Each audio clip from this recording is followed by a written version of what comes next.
Hi friends, my name is Suresh, Senior Faculty in Geography. మనం ఈరోజు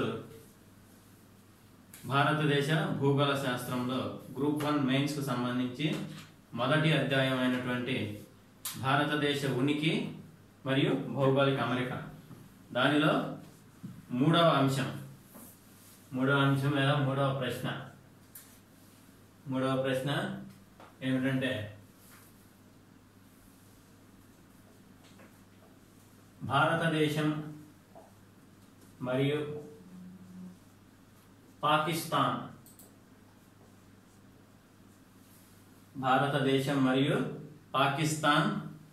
దేశాల మధ్య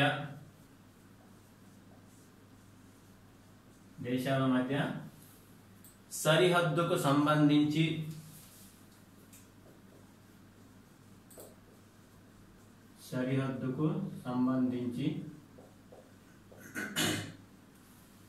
వివాదాస్పద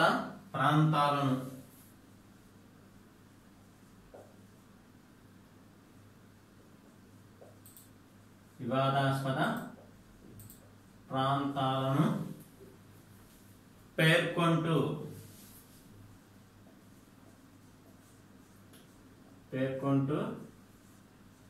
వాటికి గల కారణాలను వివరించండి.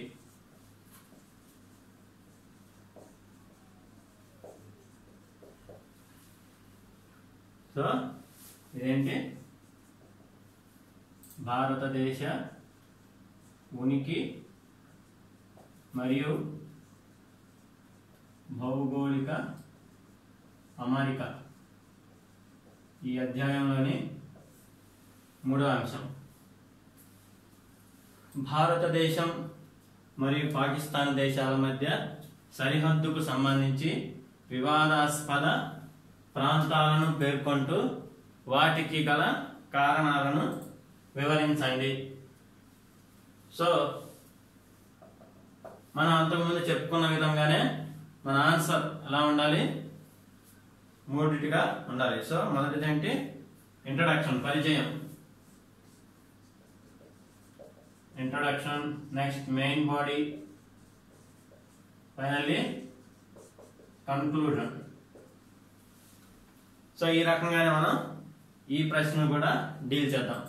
కాకపోతే ఈ ప్రశ్న రాసే ముందు మనం ఒకటి గమనించుకోవాలి, మిగతా ప్రశ్నలతో పోల్చుకుంటే ఈ ప్రశ్న కొంచెం చాలా పెద్దది. ఎందుకని వాడు ఏమడుగుతున్నాడు, వివాదాస్పద ప్రాంతాలు, సరిహద్దుకు సంబంధించి వివాదాస్పద ప్రాంతాలు, వాటికి గల కారణాలు. అంటే ఏమైపోయింది, మెయిన్ బాడీ వివాదాస్పద ప్రాంతాలను పేర్కొంటూ వాటికి గల కారణాలను. సో మనకి స్వాతంత్రం వచ్చిన దగ్గర నుంచి ఇప్పటి వరకు జరిగినటువంటి అన్ని విషయాలను కూడా మనం ఇక్కడ ఎక్స్ప్లెయిన్ చేయాలి. సో ఎక్స్ప్లెయిన్ చేయాలంటే ఏంటి, ఎక్కువ సమయం తీసుకుంటుంది. సో మిగతా ప్రశ్నలు, 2 ప్రశ్నలు కలిపితే ఎంత ఉంటుందో ఈ ప్రశ్నకు సమాధానం అంత సమయం కావాలి, అంత స్పేస్ కావాలి.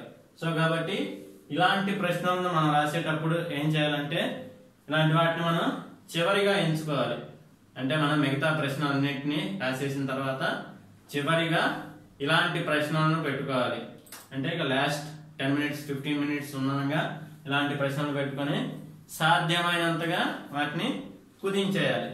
లేకపోతే ఏమవుతుంది, మొదటగానే ఇది స్టార్టింగ్ లోనే బిగిన్ చేస్తే ఆన్సర్ రైటింగ్ లో వీటిని డీటెయిల్డ్ గా ఎక్స్ప్లెయిన్ చేయాల్సి వస్తుంది. ఎందుకంటే first impression is the best impression. So starting లోనే మనం ఇలాంటి ప్రశ్నలు కనుక ఎంచుకుంటే వీటిని డీటెయిల్డ్ గా ఎక్స్ప్లెయిన్ చేయాలి. డీటెయిల్డ్ గా ఎక్స్ప్లెయిన్ చేస్తే మనకి సమయం, మిగతా ప్రశ్నలకు సమయం సరిపోదు. మెయిన్స్ లో మరొక ముఖ్యమైన అంశం ఏంటంటే వాడు ఇచ్చినటువంటి అన్ని ప్రశ్నలను కూడా మనం ఆన్సర్ చేయగలగాలి. సో ఒక ప్రశ్న మీద ఎక్కువ కాన్సన్ట్రేట్ చేసి దాన్ని బాగా రాసే కంటే అన్ని ప్రశ్నల మీద కూడా కాన్సన్ట్రేట్ చేసి వాటిని యావరేజ్ గా రాసినా సరే will get good marks. So కాబట్టి ఇలాంటి ప్రశ్నలను మనం చివరిగా ఎన్నుకోవాలి. ఎందుకంటే ఈ ప్రశ్న చాలా పెద్ద ప్రశ్న. మనం వివాదాస్పద ప్రాంతాలను, వాటికి గల కారణాలను, స్వతంత్రం వచ్చిన దగ్గర నుంచి ఇప్పటి వరకు కూడా ఉన్న అంశాలన్నిటినీ కూడా మనం మెన్షన్ చేయాలి. సో కాబట్టి మొదటిగా మనం ఇంట్రడక్షన్ చూద్దాం, పరిచయం.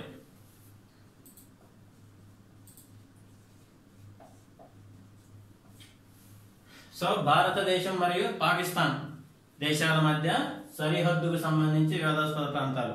అసలు మనకి ఇలాంటి ప్రశ్న డీల్ చేసేటప్పుడు ఫస్ట్ మనం 1947 నుంచి స్టార్ట్ అవ్వాలి. మనకి 1947 lord mount baton 1947 lord mount baton award ప్రకారం ఏమైంది? బ్రిటిష్ ఇండియా ప్రభుత్వాన్ని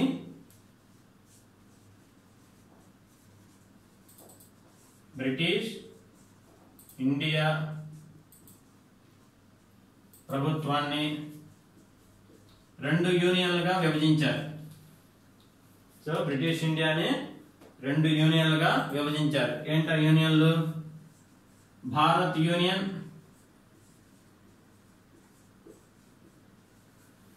మరియు పాకిస్తాన్ యూనియన్.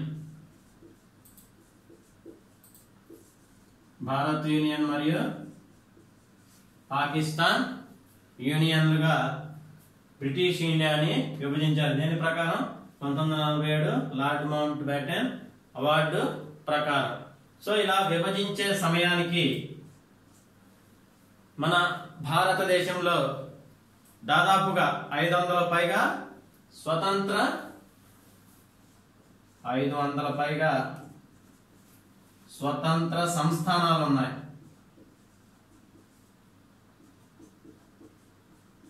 సంస్థానాలు అంటే మనకి ఇండిపెండెన్స్ వచ్చేసరికి కూడా ఇంకా కొన్ని సంస్థానాలు అవి స్వతంత్రంగానే ఉన్నాయి.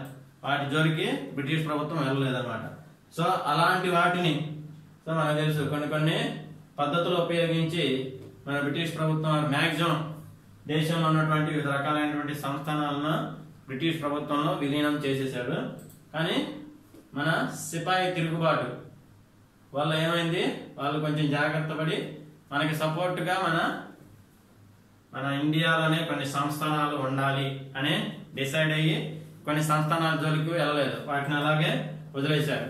అలాంటివి ఎన్నున్నాయి? 500 పైగా స్వతంత్ర సంస్థానాలు ఉన్నాయి. సో ఈ సంస్థానాలను ఏం చేయాలి? ఈ సంస్థానాలను ఏం చేయాలంటే దానికి సంబంధించి 1947 భారత ప్రభుత్వ చట్టం. So 1947 India act, government of India act GOI 1947 ప్రకారం ఏంటి? ఈ 500 పైగా స్వతంత్ర సంస్థానాలు అవి కావాలంటే స్వతంత్రులుగా ఉండొచ్చు.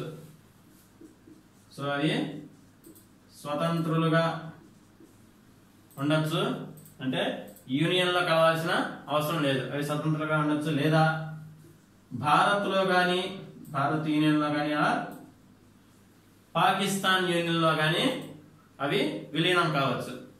It is up to their decision. అంటే వాళ్ళకి స్వతంత్రం ఇచ్చారు. మీరు కావాలంటే అలా స్వతంత్రులుగా అయినా ఉండండి, లేదా మీరు భారత్ యూనియన్ లో అయినా జాయిన్ అవ్వండి, లేదంటే పాకిస్తాన్ యూనియన్ లో అయినా జాయిన్ అవ్వండి అని ఎవరు చెప్పారు? మన భారత ప్రభుత్వ చట్టం 1947. సో కాబట్టి దీని తర్వాత ఏమైంది? ఇలా అయిన తర్వాత లార్డ్ క్లిఫ్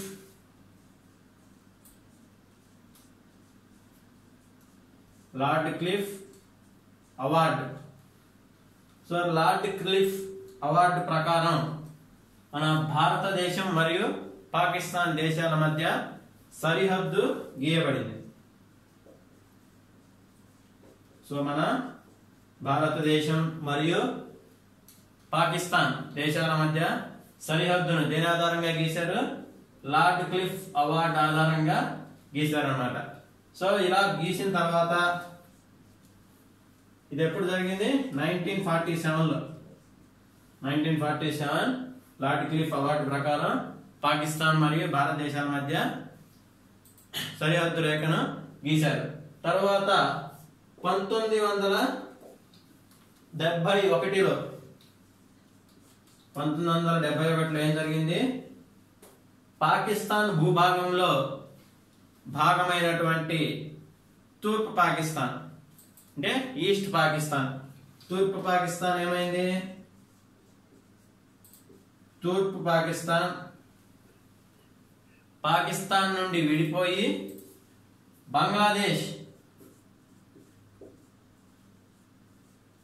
బంగ్లాదేశ్ అనే సర్వస్వతంత్ర సార్వభౌమ దేశంగా ఏర్పడింది.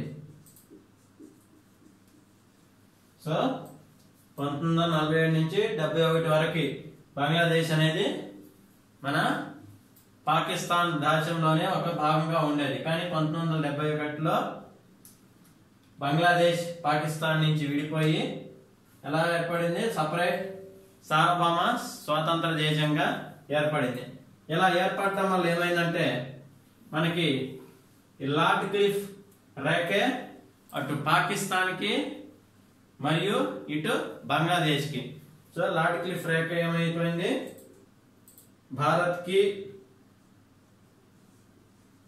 మరియు పాకిస్తాన్కి, అదేవిధంగా భారత్ మరియు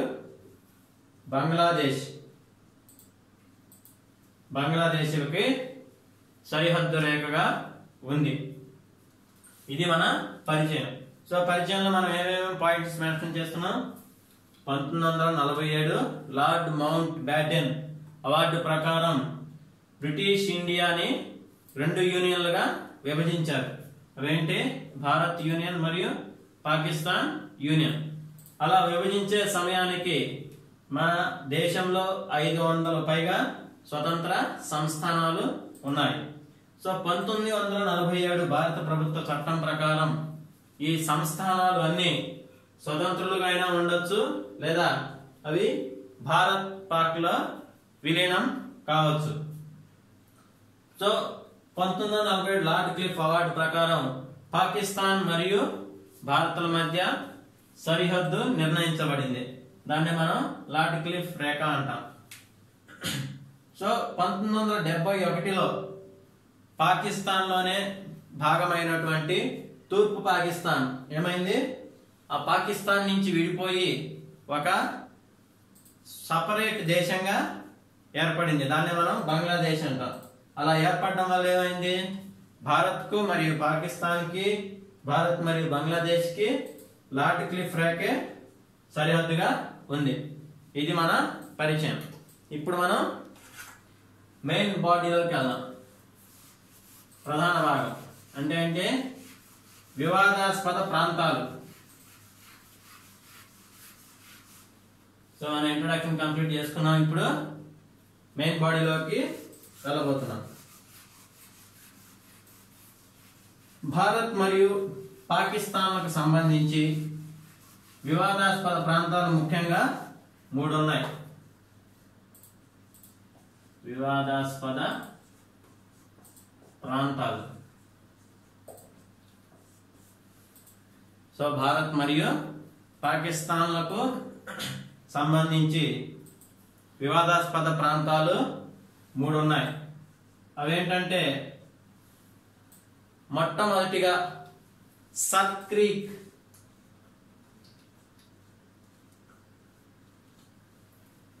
సర్క్రీక్ వివాదం. సో సర్క్రీక్ వివాదం. రెండవది జమ్మూ కాశ్మీర్ వివాదం.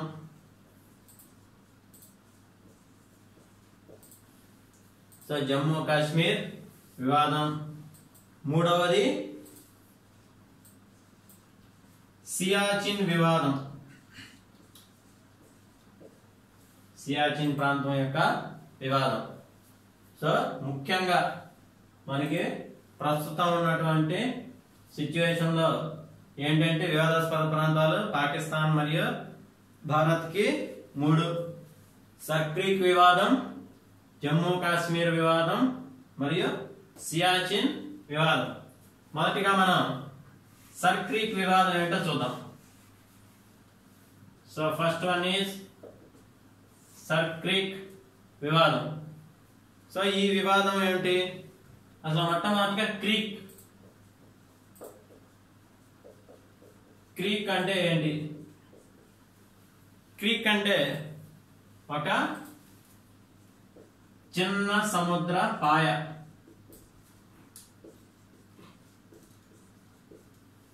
ఒక చిన్న సముద్ర పాయనే మనం ఏమంటాం? క్రీక్ అంటాం. సో మనకి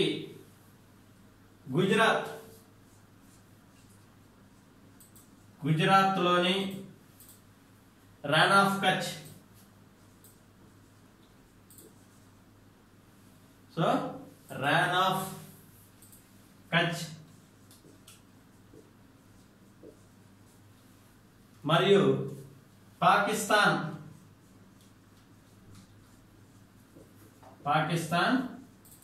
సింధు ప్రాంతం. సో గుజరాత్ లోని అంటే మన భారత్ లో గుజరాత్ లో ఉన్నటువంటి రాన్ ఆఫ్ కచ్ మరియు పాకిస్తాన్ లో సింధు ప్రాంతాల మధ్య దగ్గరగా 17 క్రీక్స్ ఉన్నాయి. క్రీకులు ఉన్నాయి.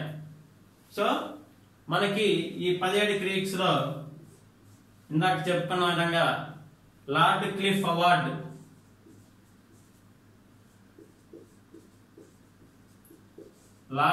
అవార్డ్ ఏం చేసిందంటే ఈ 17 క్రీక్స్ లో 9 creeks are allotted to India. ఆ 17లో 9ని భారత్ కు మరియు 8 పాకిస్తాన్ కు విభజించడం జరిగింది. సో మనకి రాన్ ఆఫ్ కచ్ సింధు ప్రాంతాల మధ్య దగ్గరగా 17 క్రీకులు ఉన్నాయి. ఈ 17 క్రీకుల్లో 9 భారత్ కు 8 పాకిస్తాన్ కి లార్డ్ క్లిఫ్ అవార్డ్ అనేది కేటాయించింది. ఇక్కడ రాన్ ఆఫ్ కచ్ కి పశ్చిమాన ఒక క్రీక్ ఉంది. సో రాన్ ఆఫ్ కచ్ కి పశ్చిమాన ఒక క్రీక్ ఉంది.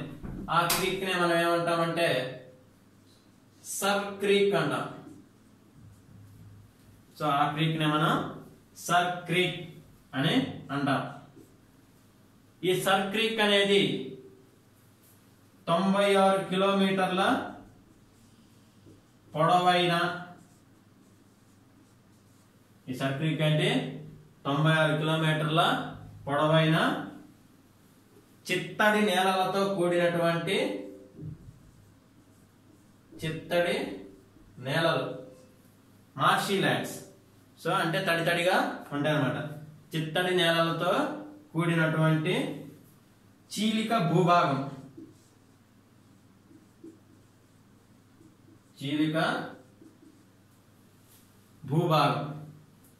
సో అసలు మనకి ఈ సర్ క్రీక్, మనం ఇప్పుడు సర్ క్రీక్ వివాదం గురించి చూస్తున్నాం కదా. ఈ సర్ క్రీక్ అనేది ఎక్కడ ఉంది? ఈ రాన్ ఆఫ్ కచ్ కి పశ్చిమాన ఉన్నటువంటి క్రీక్ నే సర్ క్రీక్ అంటాం. సో ఆ సర్ క్రీక్ ఎలా ఉంది? 96 కిలోమీటర్ల పొడవైన చిత్తడి నేలతో కలిగినటువంటి చీలిక భూభాగం. మరి ఈ సర్ క్రీక్ దగ్గర అసలు సమస్య ఎక్కడ వచ్చింది? ఈ సర్ క్రీక్ ప్రాంతంలో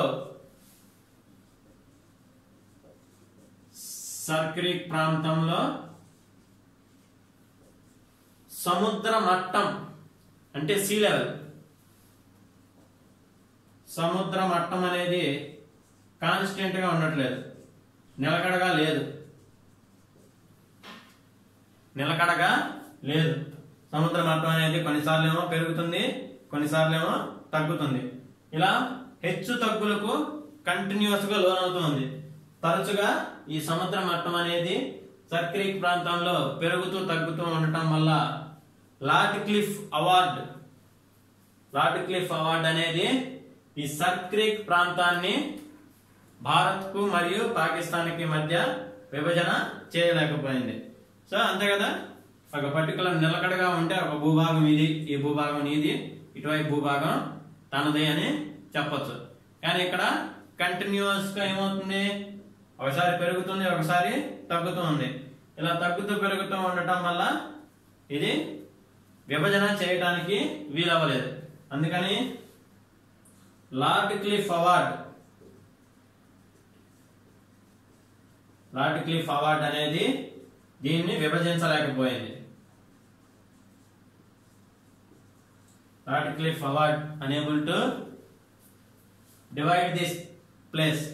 సో కాబట్టి ఇలా డివైడ్ చేయలేకపోయింది కాబట్టి ఇది వివాదాస్పదం కావడానికి అన్ని రకాలుగా అవకాశం కల్పించింది. సో అది ఎందుకు చేయలేకపోయింది? కంటిన్యూస్ గా సముద్ర మట్టం అనేది మారుతూ ఉండటం వల్ల. మరొక ముఖ్యమైన అంశం ఏమిటంటే ఈ సర్ క్రీక్ ప్రాంతం యొక్క ఇంపార్టెన్స్. ఈ సర్ క్రీక్ ప్రాంతం అనేది సింధుకు వెళ్ళే, అంటే నాకు చెప్పుకున్నా కదా సింధు ప్రాంతం, ఈ సింధు ప్రాంతానికి వెళ్ళేటువంటి నౌకలకి మరియు గుజరాత్కి వెళ్ళే నౌకలకి,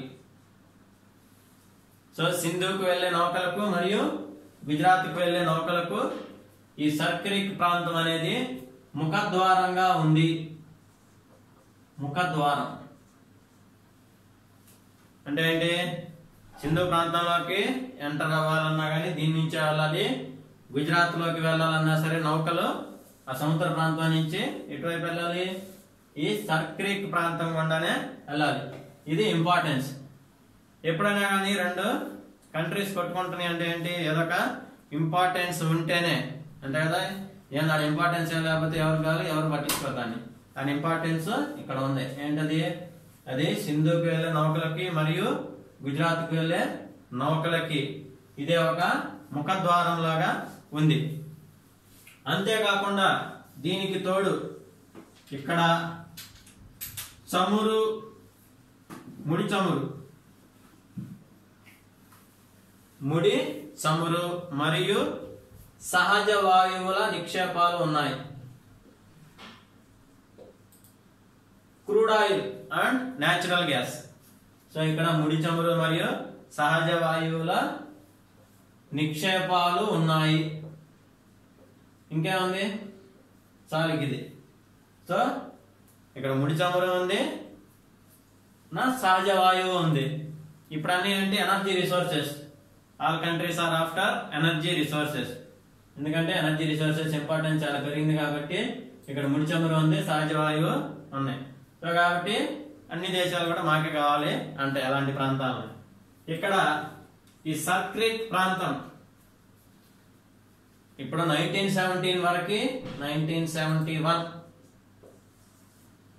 ఇప్పటి వరకు కూడా సర్ క్రీక్ ప్రాంతం భారత అధీనంలోనే ఉంది. కానీ 1971లోనే పాకిస్తాన్ ఏం చేసింది? దాన్ని వివాదాస్పదం చేసింది. ఎందుకు చేసింది? ఎందుకు చేసిందో చూద్దాం. సో ఇప్పటి వరకు ఏం చెప్పుకున్నాం చూద్దాం ఒకసారి. సర్ క్రీక్ వివాదం. క్రీక్ అంటే ఏంటి? ఒక చిన్న సముద్ర పాయ. మన గుజరాత్ లోని ర్యాన్ ఆఫ్ కచ్ కి మరియు పాకిస్తాన్ లోని సింధు ప్రాంతానికి మధ్య దగ్గరగా 17 క్రీకులు ఉన్నాయి. లార్డ్ క్లిఫ్ అవార్డు ప్రకారం 9 క్రీకులు భారత్ కు, 8 క్రీకులు పాకిస్తాన్ కు కేటాయించబడ్డాయి. ఈ ర్యాన్ ఆఫ్ కచ్ కి పశ్చిమాన ఉన్నటువంటి క్రీక్ ని మనం సర్ క్రీక్ అని అంటాం. ఈ సర్ క్రీక్ 96 కిలోమీటర్లు పొడవు కలిగినటువంటి చిత్తడి నేలలతో కూడిన చీలిక భూభాగం. ఈ సర్ క్రీక్ ప్రాంతాన్ని లార్డ్ క్లిఫ్ అవార్డ్ అనేది విభజించలేకపోయింది. ఈ ప్రాంతాన్ని భారత్ కు మరియు పాకిస్తాన్ల మధ్య విభజించలేకపోయింది. దీనికి ముఖ్య కారణం ఏమిటంటే ఇక్కడ సముద్ర మట్టం అనేది నిలకడగా ఉండకుండా తరచు మార్పులకు లోనవుతూ ఒకసారి పెరుగుతూ ఒకసారి తగ్గుతూ ఉండటం ఏమైంది? లార్డ్ క్లిఫ్ అవార్డ్ అనేది దాన్ని విభజించలేకపోయింది. ఈ సర్ క్రీక్ ప్రాంతం యొక్క ఇంపార్టెన్స్ ఏంటంటే సింధు ప్రాంతానికి వెళ్లే నౌకలకు మరియు గుజరాత్ కు వెళ్లే నౌకలకు ఇదే ఒక ముఖద్వారం లాగా ఉంటుంది. అంతేకాకుండా దీనిలో ఈ సర్ క్రీక్ ప్రాంతంలో ముడి చమురు మరియు సహజ వాయువు నిక్షేపాలు అనేవి సమృద్ధిగా ఉన్నాయి. ఇప్పుడు 1971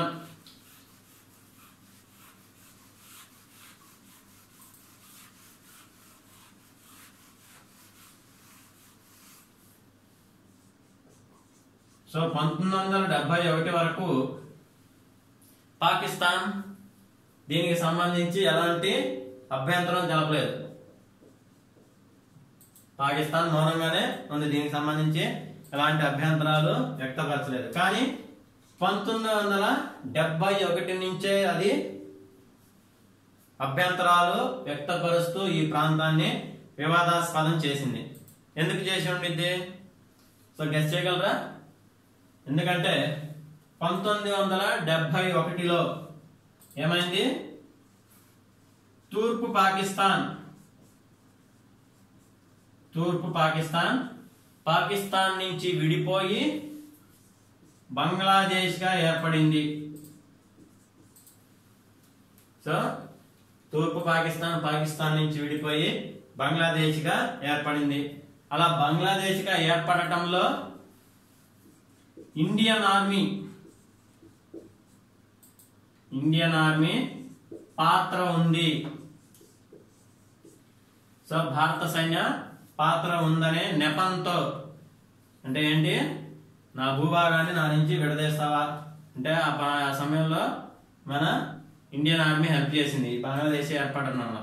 సో ఇలా ఏర్పడడానికి హెల్ప్ చేస్తావా అనే నెపం పెట్టుకొని ఏం చేసింది మన పాకిస్తాన్ 1971 నుండి ఈ సర్ క్రీక్ ప్రాంతాన్ని వివాదాస్పదం చేసింది. దానికి తోడు అక్కడ ముడి చమురు మరియు సహజ వాయు నిక్షేపాలు ఉన్నాయి. ఇక్కడ వివాదాస్పదం ఎలా చేయగలిగింది? ఓకే, అలా ఉంది, ఇక్కడ ముడి చమురు ఇవన్నీ ఉన్నాయి, కానీ వివాదాస్పదం చేయడానికి దానికి ఒక కారణం కావాలి కదా. పాక్ వాదన ఏంటి అంటే తన వాదనని ఎలా సపోర్ట్ చేసుకుంటుంది. పాక్ వాదన ఏంటంటే లార్డ్ క్లిఫ్ అవార్డ్ అనేది ఈ సర్ క్రీక్ ప్రాంతాన్ని అటు పాకిస్తాన్కి గాని ఇటు భారత్కు గాని కేటాయించకపోయినప్పటికీ కూడా 1947 నుండి 1971 వరకు సో లార్డ్ క్లిఫ్ అవార్డు అలా కేటాయించకపోయినప్పటికీ మన 1940 నుంచి 1971 వరకు ఈ ప్రాంతం మీద ఆధిపత్యం భారత్ అనుభవించింది. సో కేటాయించకపోయినా సరే భారత్ దీన్ని తన భూభాగంగా చేసుకుని దాని మీద ఆధిపత్యం చెలాయిస్తూ వచ్చింది. ఇది కేటాయించలేదు కాబట్టి మాకు కూడా దీని మీద ఆధిపత్యం ఉంది, మాకు కూడా అధికారం ఉంది అని పాకిస్తాన్ చెప్తుంది. ఇది పాక్ వాదన. మరి భారత్ వాదన ఏంటి? పాక్ ఏమో అది లార్డ్ క్లిఫ్ అవార్డు ఎవరికి దాన్ని కేటాయించలేదు కాబట్టి దీని మీద మాకు కూడా హక్కు ఉంది. మాకు కూడా హక్కు ఉన్నప్పటికీ ఇప్పటి వరకు కూడా భారతదేశమే దీని మీద ఆధిపత్యం చెలాయిస్తూ వస్తుంది. దీన్ని మేము ఒప్పుకోం, ఇక నుంచి మాకు కూడా దీని మీద హక్కు ఉంది అంటుంది. కానీ భారత వాదన ఎలా ఉంది? భారత్ ఏం చెప్తుందంటే భారత్ అంతర్జాతీయ చట్టాలను ఉటంకిస్తూ అంతర్జాతీయ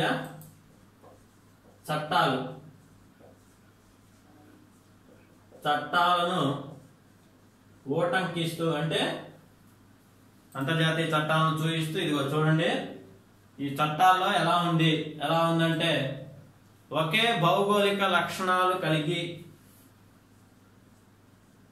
ఒకే రకమైన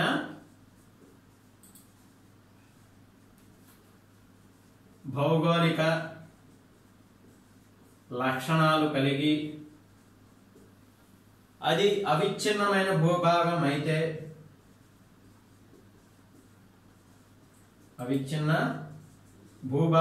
అయితే అలాంటి భూభాగం ఆ దేశంకే చెందుతుంది.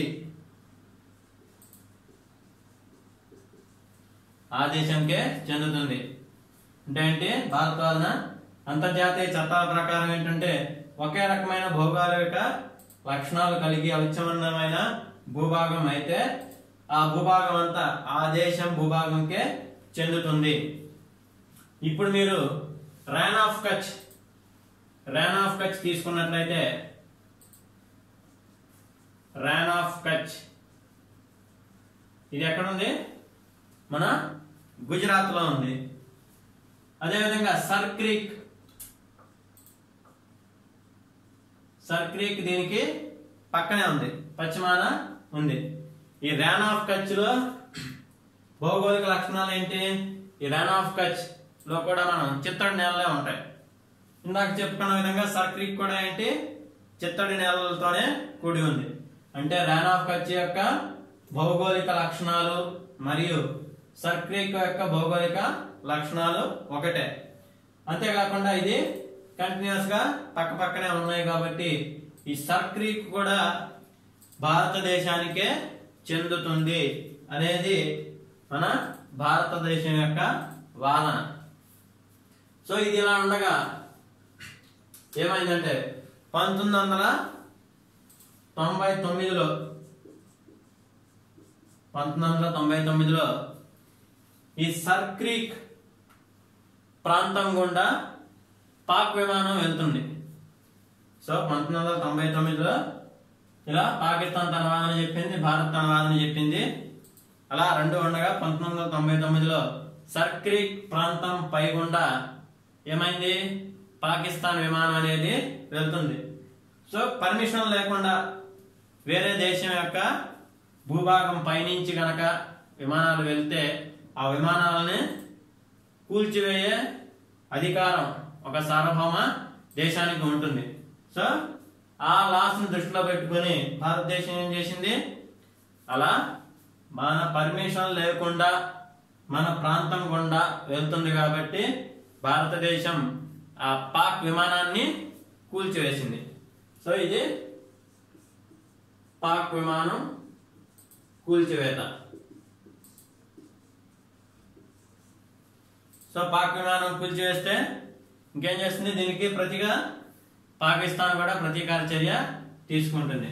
తర్వాత ఏమైందంటే దీనికి ప్రతీకార చర్యగా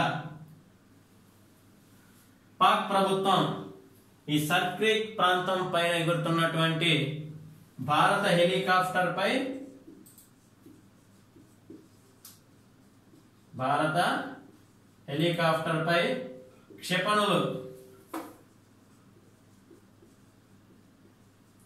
క్షిపణులను ప్రయోగించింది. ఏంటి? నా విమానాన్ని నువ్వు కూల్చివేస్తావా? సరే ఆగు. ఎప్పుడైతే ఈ ప్రాంతం గుండా భారత హెలికాప్టర్లు తిరుగుతున్నాయో అప్పుడు వాటి మీద క్షిపణులను ప్రయోగించింది. ఈ చర్య వల్ల ఏమైంది? ఈ సమస్య మరింత తీవ్రతరం అయిపోయింది. ఈ రెండిటి వల్ల తీవ్రతరం అయిపోయింది. దీనికి తోడు ఇది ఇలా ఉందంటే పాకిస్తాన్ ఏం చేసిందంటే, సో పాకిస్తాన్ తన మ్యాప్ లో, అంటే పాకిస్తాన్ గవర్నమెంట్ కూడా ఏం చేస్తుంది? తన యొక్క మ్యాప్స్ తయారు చేసుకుంటుంది. అలా తయారు చేసుకున్నటువంటి మ్యాప్స్ లో 24 డిగ్రీల సమాంతర రేఖ, సో 24 డిగ్రీల సమాంతర రేఖ ఈ సర్ క్రీక్ ప్రాంతం గుండా పోతుంది. సర్ క్రీక్ ప్రాంతం గుండా పోతున్నటువంటి 24 డిగ్రీల సమాంతర రేఖను గుజరాత్ మరియు పాకిస్తాన్ల మధ్య సరిహద్దుగా గుర్తించింది. అంటే గుజరాత్ అంటే ఏంటి? మన భారత్కి పాకిస్తాన్కి మధ్య సరిహద్దుగా గుజరాత్ లో గుర్తించటం వల్ల ఈ సమస్య అనేది జటిలమైపోయింది. సో సమస్య ఏమైంది? జటిలమైపోయింది. సో ఈ విధంగా ఈ రెండు కారణాల 2 ఇష్యూస్ వల్ల ఏమైంది? సమస్య అనేది తీవ్రతరం అయిపోయింది. అసలు ఏమైంది? సో 1971 వరకు పాకిస్తాన్ ఎలాంటి అభ్యంతరం చెప్పలేదు. కానీ 1971లో బంగ్లాదేశ్ ఏర్పడటంలో భారతదేశం యొక్క పాత్ర ఉంది అనే నెపంతో ఏం చేసింది? అప్పటి నుంచి ఈ ప్రాంతాన్ని, సర్ క్రీక్ ప్రాంతాన్ని వివాదం చేయటం మొదలుపెట్టింది. సో పాక్ వాదన ఏంటంటే, లార్డ్ క్లిఫ్ అవార్డు అనేది ఈ సర్ క్రీక్ ప్రాంతాన్ని అటు భారత్ కానీ ఇటు పాకిస్తాన్ కానీ కేటాయించలేదు. అయినప్పటికీ కూడా 1971 వరకు భారత్ దీని మీద అధికారం చెలాయిస్తూ వస్తుంది. మాకు కూడా దీని మీద అధికారం ఉంది. సో కాబట్టి మేము కూడా అక్కడ ఉన్నటువంటి సహజ వాయువులను మరియు ముడిచములను కూడా మేము కూడా తీసుకునే హక్కు ఉంది, అధికారం ఉంది అని చెప్తుంది. కానీ భారతవాదులు ఏంటంటే భారత్ అంతర్జాతీయ ఇంటర్నేషనల్ లాస్ వీటన్నిటిని చూస్తూ ఏం చెప్తుంది, ఒకే రకమైన భౌగోళిక లక్షణాలు కలిగి అవిచ్ఛిన్నమైన భూభాగంగా ఉంటే అదంతా ఆ దేశం కిందే వస్తుంది అని చెప్తుంది.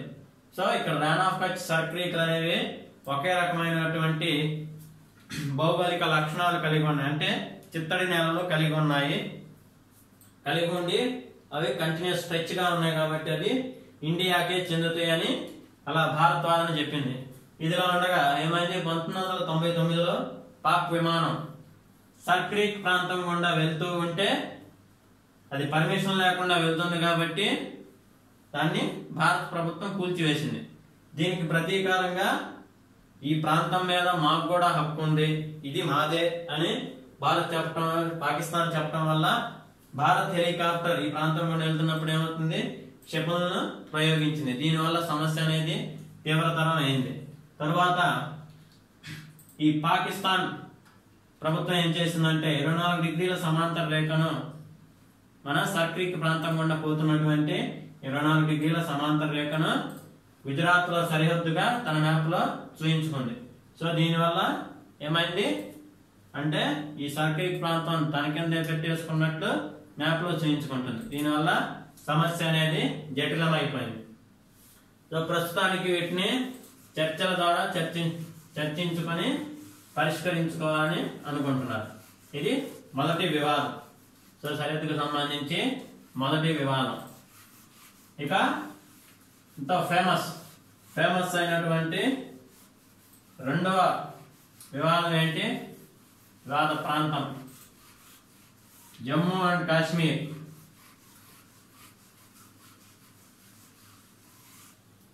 జమ్మూ కాశ్మీర్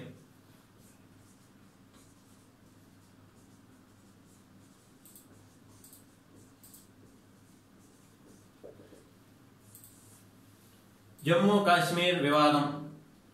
సో మనందరికీ తెలుసు పాకిస్తాన్కి ఇండియాకి మధ్య వివాదం అంటే చిన్నపిల్లాడిని అడిగిన ఆయన చెప్తాడు ఎక్కడ, జమ్మూ కాశ్మీర్ వివాదం అని.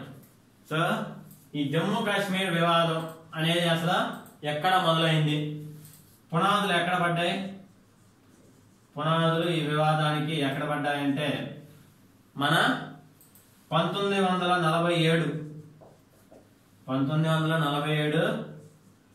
Lord mount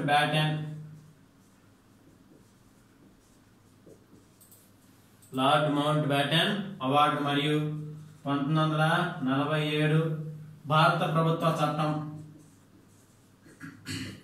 government of India act. So వీటి ప్రకారం ఏంటి, అప్పుడు విభజించే సమయానికి 500 పైగా సంస్థానాలు ఉన్నాయని మనం ఇందాక చెప్పుకున్నాం కదా.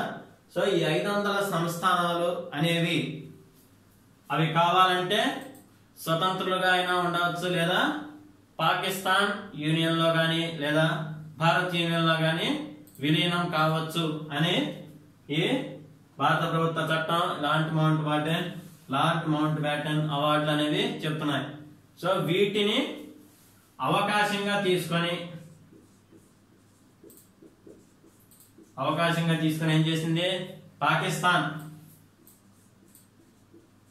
పాక్ ఒక ఆదేశాన్ని జారీ చేసింది.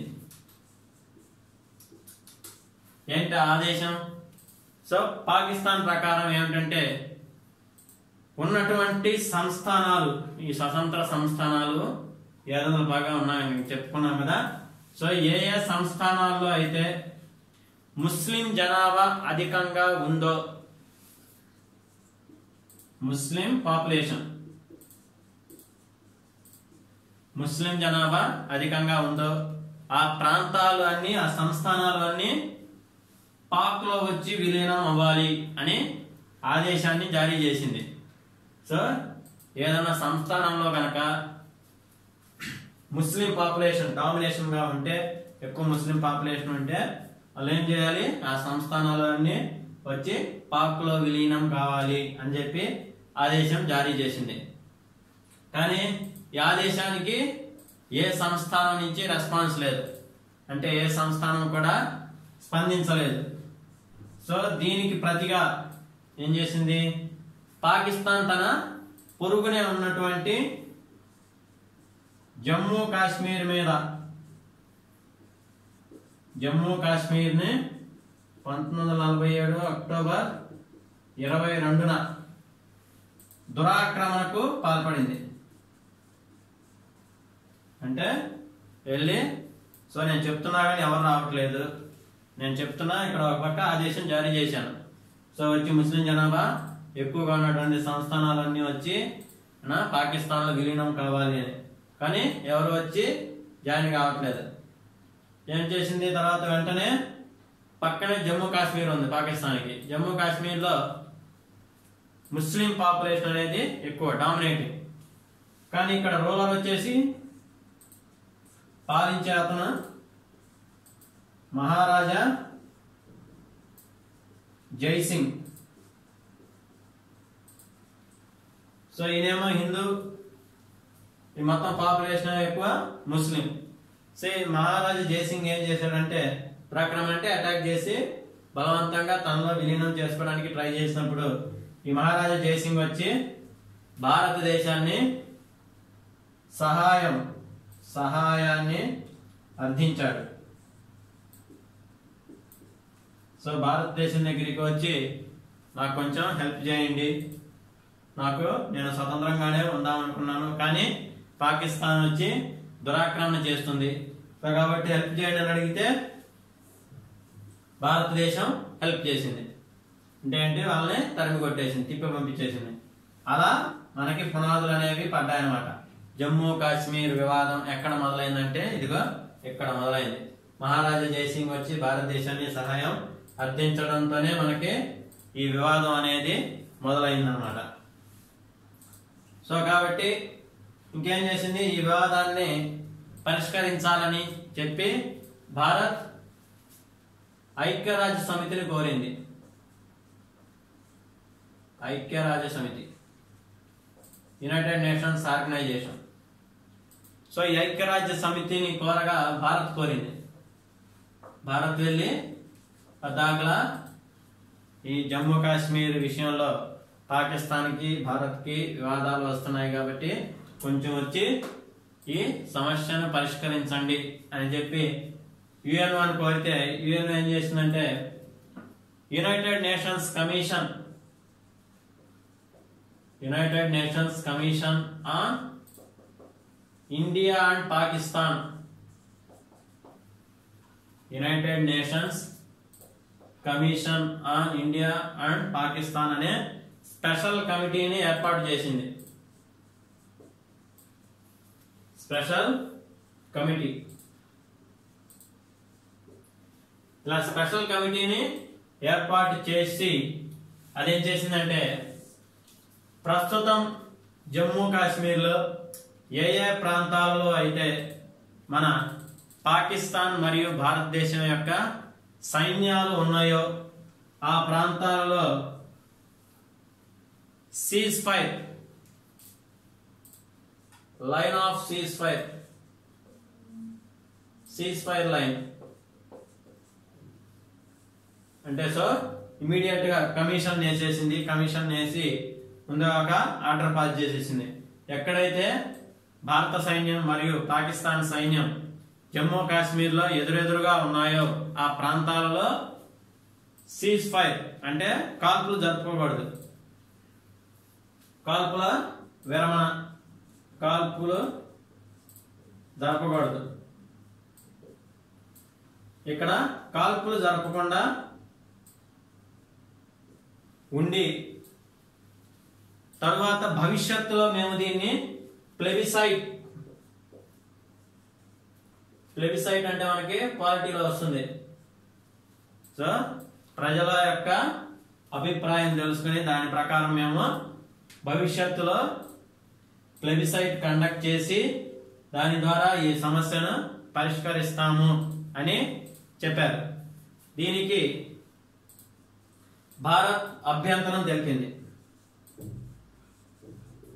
భారత్ అభ్యంతరం తెలిపింది. సో భారత్ వెళ్ళి యునైటెడ్ నేషన్స్ ని అడిగింది. సో ఈ సమస్యను పరిష్కరించండి అని అడిగినప్పుడు ఒక కమిషన్ వేసింది. ఆ కమిషన్ ఏమైనా ఆర్డర్ ఇచ్చిందంటే లైన్ ఆఫ్ సీజ్ ఫైర్ ని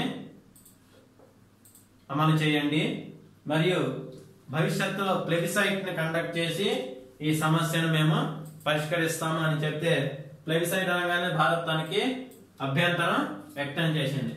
ఇలా వ్యక్తం చేసిన తర్వాత మనకి 1972లో సో 1972లో భారతదేశం మరియు పాకిస్తాన్, భారత్ మరియు పాకిస్తాన్లు సిమ్లాలో ఒప్పందం కుదుర్చుకున్నాయి. సిమ్లా ఒప్పందం, దీన్నే సిమ్లా ఒప్పందం అని పిలుస్తాం అన్నమాట. సో ఏంటి, ఐక్యరాజ్య సమితి ప్లెబిసైట్ కండక్ట్ చేస్తాను అంటే దానికి భారతదేశం అభ్యంతరం వ్యక్తం చేసింది. దీన్ని ఇక ఎలా ఒక ఒప్పందం కుదుర్చుకున్నాయి. 1972లో భారత్ పాకిస్తాన్లు సిమ్లాలో ఒక ఒప్పందం కుదుర్చుకున్నాయి. ఈ ఒప్పందం ప్రకారం ఏమిటంటే, ఈ జమ్మూ కాశ్మీర్ వివాదాన్ని ఇరు దేశాలే చర్చించుకొని పరిష్కరించుకోవాలి. చర్చల ద్వారా పరిష్కారం. మరియు ఇంకొక అంశం ఏమిటంటే, ఈ మూడవ దేశం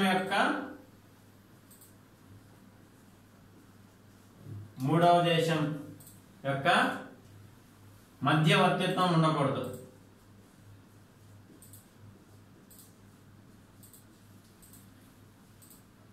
సో ఇక్కడ చర్చల ద్వారా ఈ రెండు దేశాలే పరిష్కరించుకోవాలి జమ్మూ కాశ్మీర్ విషయాన్ని. మూడో దేశం యొక్క మధ్యవర్తిత్వం అనేది ఉండకూడదు అనేది ఈ సిమ్లా ఒప్పందం. ప్రస్తుతానికి జమ్మూ కాశ్మీర్ మరియు పాకిస్తాన్ల మధ్య సరిహద్దుగా 3 అంశాలు ఉన్నాయి. అవేంటో చూద్దాం. సో కాబట్టి ఇది ఒకసారి మళ్ళీ చెప్పుకుంటే, మనకి అసలు ఈ జమ్మూ కాశ్మీర్ వివాదం అనేది ఎప్పుడు మొదలైంది అనేది చూస్తే, దీనికి పునాదులు వచ్చేసి 1947 లార్డ్ మౌంట్ బ్యాటన్ అవార్డు మరియు 1947 భారత ప్రభుత్వం చట్టాన్ని అవకాశంగా తీసుకొని, అంటే ఈ యూనియన్లు ఇవన్నీ సంస్థానాలు ఉన్నాయి కదా, ఈ సంస్థానాలు పాకిస్తాన్ యూనియన్ లో గానీ భారత ప్రభుత్వ యూనియన్ లో గానీ జాయిన్ కావచ్చు లేదా స్వతంత్రంగానే ఉండొచ్చు అని చెప్పాయి. సో దీన్ని అవకాశంగా తీసుకొని పాకిస్తాన్ ఏం చేసింది, ఏ సంస్థానాల్లో అయితే ముస్లిం జనాభా ఎక్కువగా ఉందో ఆ సంస్థానాలన్నీ వెంటనే వచ్చి పాకిస్తాన్ లో విలీనం కావాలి అని ఆర్డర్ పాస్ చేసింది. అలా పాస్ చేసినప్పటికీ ఏ సంస్థానం రెస్పాండ్ కాకపోయేసరికి 1947 అక్టోబర్ 22న జమ్మూ కాశ్మీర్ తన పొరుగునే ఉన్నటువంటి జమ్మూ కాశ్మీర్ పైన దురాక్రమణకు పాల్పడింది. అప్పుడు అక్కడ కాశ్మీర్ పాలకులైనటువంటి మహారాజా జైసింగ్ భారతదేశం యొక్క సహాయాన్ని అర్థించడంతో మనకి ఈ వివాదానికి తెరలేచింది. సో అప్పుడు ఏమైంది, భారతదేశంలో ఐక్యరాజ్య సమితిని కలిస్తే ఐక్యరాజ్య సమితి కమిషన్ ఏర్పాటు చేసి లైన్ ఆఫ్ సీజ్ ఫైర్ ఏర్పాటు చేసి భవిష్యత్తులో ప్లెబిసైట్ ద్వారా వీటిని పరిష్కరిస్తాము అంటే, దీనికి భారత్ అభ్యంతరం తెలపడం వల్ల 1972లో భారత్ పాకిస్తాన్లు సిమ్లాలో ఒక ఒప్పందం చేసుకున్నాయి. ఆ ఒప్పందం ప్రకారం ఏంటంటే, చర్చల ద్వారా మాత్రమే ఈ సమస్యను పరిష్కారం చేసుకోవాలి మరియు మూడవ దేశం యొక్క మధ్యవర్తిత్వం అనేది కూడా ఇక్కడ ఉండకూడదు అని చెప్పారు. సో ప్రస్తుతానికి చూస్తే ఈ రెండు దేశాల మధ్య జమ్మూ అండ్ కాశ్మీర్ లో 3 సరిహద్దులు ఉన్నాయి. సో ఈ జమ్మూ కాశ్మీర్ ప్రాంతంలో 3 సరిహద్దులు ఉన్నాయి. ఏంటా 3 సరిహద్దులు? ఆ 3 సరిహద్దులు ఏమంటే, మొదటిగా IBL ఇంటర్నేషనల్ బోర్డర్ లైన్.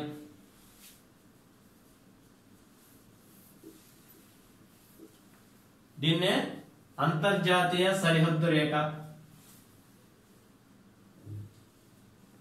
అంతర్జాతీయ సరిహద్దు రేఖ. ఇక రెండవది ఎల్ఓసి, లైన్ ఆఫ్ కంట్రోల్, నియంత్రణ రేఖ. నియంత్రణ రేఖ. ఇక మూడవది AGPL, actual ground position level.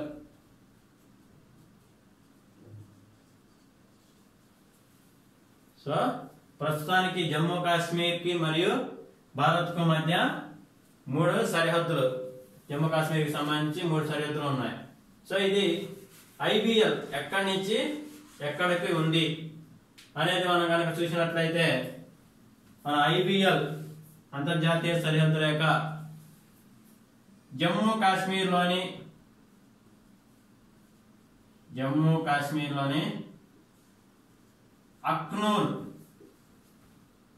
Akhnoor ప్రాంతం నుండి రాన్ ఆఫ్ కచ్ లోని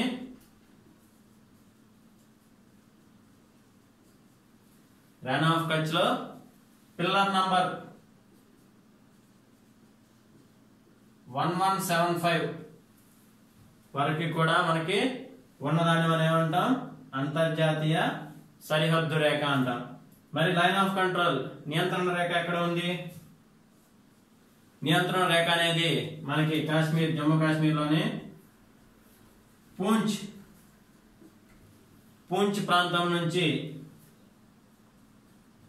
పాయింట్ NJ 9842 వరకు మనకు ఉన్నదాన్ని మనం లైన్ ఆఫ్ కంట్రోల్ అంటాం. సో వీటి గురించి ఇంకా ఎక్స్ప్లెయిన్ చేయొచ్చు. ఇప్పటికే మనకి ప్రశ్న అనేది పెద్దదని ముందే చెప్పుకున్నాం. సో వీటన్నిటి గురించి ఎక్స్ప్లెయిన్ చేయకుండా జస్ట్ ఇలా మెన్షన్ చేస్తే చాలు.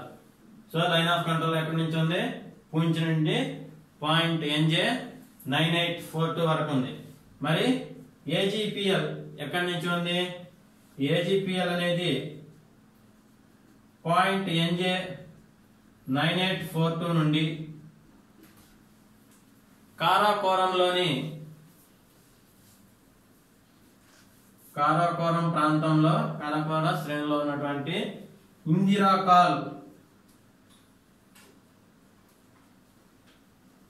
ఇందిరాకాల్ వరకు ఇది మన ఏజీపీఎల్ అనేది విస్తరించి ఉందన్నమాట.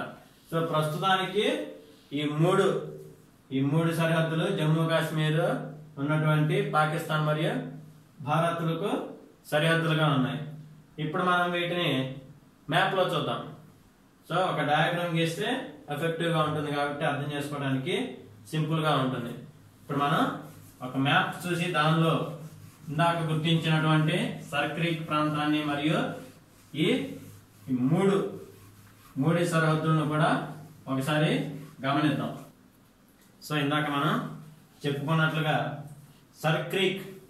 ఇది సర్క్రీక్ ప్రాంతం అన్నమాట. ఇది మనకి రాన్ ఆఫ్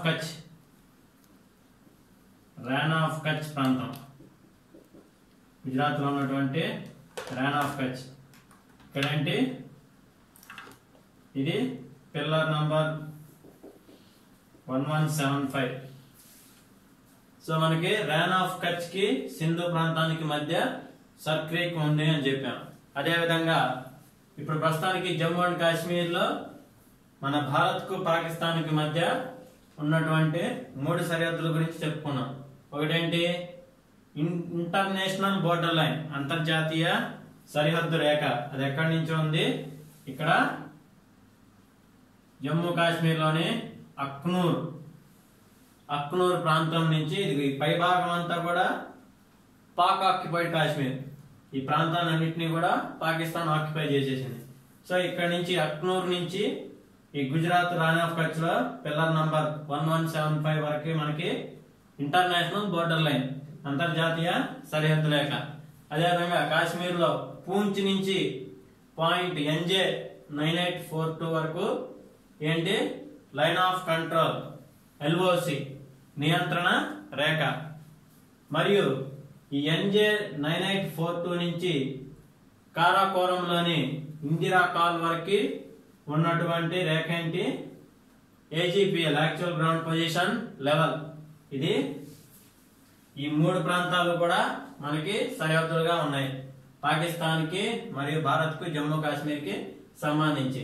ఇక్కడేమో ఈ ప్రాంతంలో సింధు ప్రాంతానికి రాన్ ఆఫ్ కచ్ కి మధ్య ఈ సర్ క్రీక్ ప్రాంతం ఉంది. ఇది మూడవ వివాదం. ఇక ఇది రెండవ వివాదం. ఇక మూడవ వివాదంకి వస్తే మూడవ వివాదం ఏమిటంటే సియాచిన్ వివాదం. సో ఈ సియాచిన్ ప్రాంతం అనేది ఎందుకు వివాదం అయ్యింది? సో ఈ సియాచిన్ ప్రాంతాన్ని ఏం చేసిందంటే పాకిస్తాన్ ఈ సియాచిన్ ప్రాంతాన్ని చైనాకు ధారాదత్తం చేసింది, అంటే చైనాకు ఇచ్చింది. సో ఇలా ఈ పాకిస్తాన్ సియాచిన్ ప్రాంతాన్ని ఈ ప్రాంతంలో ఉన్నటువంటి భారతదేశపు ఉత్తరపు అంచున ఉన్నటువంటి సియాచిన్ ప్రాంతాన్ని ఏం చేసింది పాకిస్తాన్ చైనాకు ధారాదత్తం చేసింది. ఇలా ధారాదత్తం చేయటం వల్ల 1984లో భారతదేశం ఈ ఎన్జే 9842 నుంచి ఈ కారాకోరంలోని ఇందిరా కాల్ వరకు ఆక్రమించి తన భారత మిలిటరీ పోస్ట్ ని ఏర్పాటు చేసింది. భారత మిలిటరీ పోస్ట్ ని ఏర్పాటు చేసింది. ఇలా ఏర్పాటు చేయడంతో పాకిస్తాన్ సియాచిన్ ప్రాంతం అనేది ఇక్కడ ఉంటుంది అన్నమాట. ఈ ప్రాంతం అంతా సియాచిన్ ప్రాంతం. సో ఇదంతా ఈ ఉత్తర ప్రాంతంలో ఉన్నటువంటి దాన్ని ఈ పాకిస్తాన్ ఏం చేసింది చైనాకు ధారాదత్తం చేయడంతో 1984లో భారత్ ఈ ప్రదేశాన్ని మొత్తాన్ని అంటే ఎన్జే 9842 నుంచి ఇందిరా కాల్ వరకు ఆక్రమించి అక్కడ తన భారత మిలిటరీ పోస్ట్ ని ఏర్పాటు చేసింది. ఇలా ఏర్పాటు చేయడంతో పాకిస్తాన్ దీన్ని వివాదాస్పదం చేస్తుంది. ఇమీడియట్ గా భారతదేశం తన మిలిటరీని వెనక్కి తీసుకుని వెళ్ళాలి ఆ ప్రాంతం నుంచి అని భారతదేశం మీద ఒత్తిడి చేయడం స్టార్ట్ చేసింది. సో ఇవి మూడు వివాదాలు. ఒకటి సర్ క్రీక్ వివాదం, రెండు జమ్మూ కాశ్మీర్ వివాదం, మూడు సియాచిన్ వివాదం. సో మనం మెయిన్ బాడీ కంప్లీట్ చేసాం. నెక్స్ట్ ఏం చేయాలి కన్క్లూజన్. సో వీలైతే ఎక్కడైనా వీలైతే అక్కడ డయాగ్రామ్స్ వేయాలి జాగ్రఫీలో, అప్పుడే మనకి ఎక్కువ మార్క్స్ వస్తాయి. మనం ఇక ముగింపు గురించి చూద్దాం. సో ఇలా రకరకాల కుదిరితే రకరకాల కలర్స్ యూజ్ చేస్తే మంచిగా ఎఫెక్టివ్ గా ఉంటుంది. మూడవది సియాచిన్ వివాదం చెప్పుకున్నాం. ఇప్పుడు ఇక కన్క్లూజన్ ముగింపు.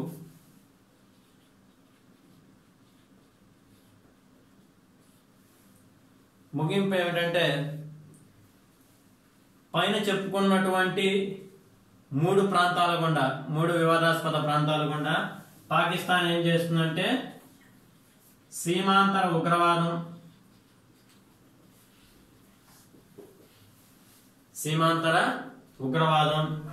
మరియు చొరబాటుదారులు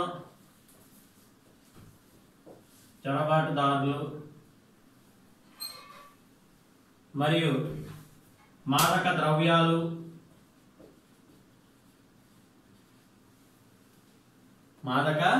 ద్రవ్యాలు దీంతో పాటుగా భారత కరెన్సీని ముద్రించి దొంగ నోట్లను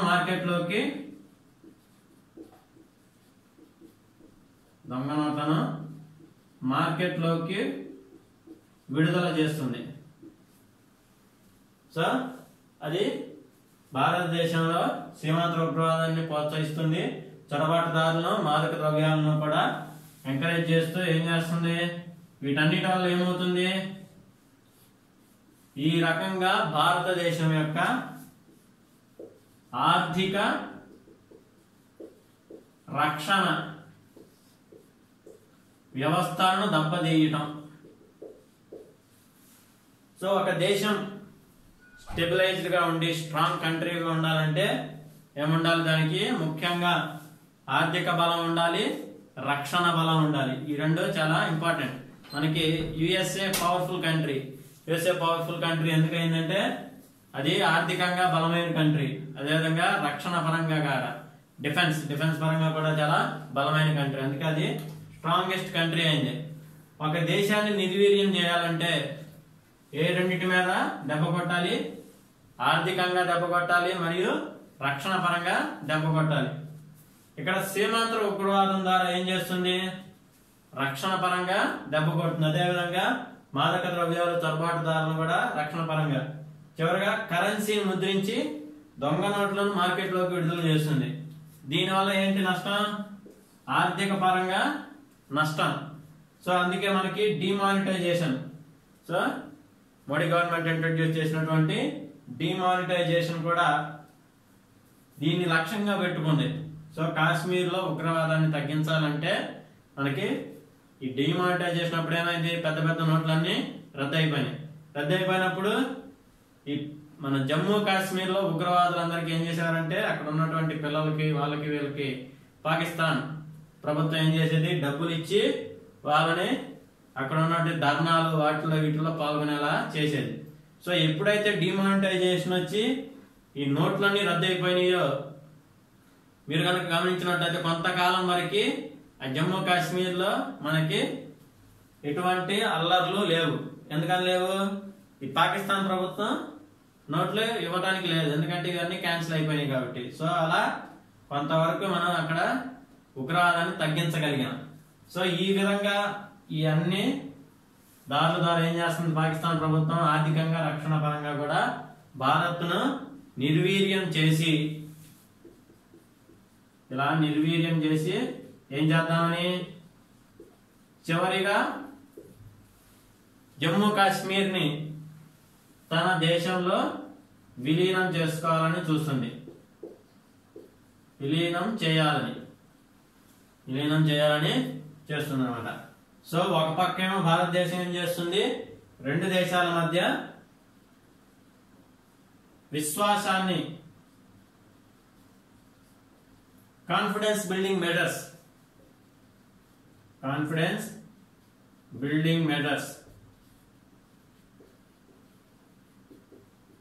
విశ్వాసాన్ని పెంపొందించడం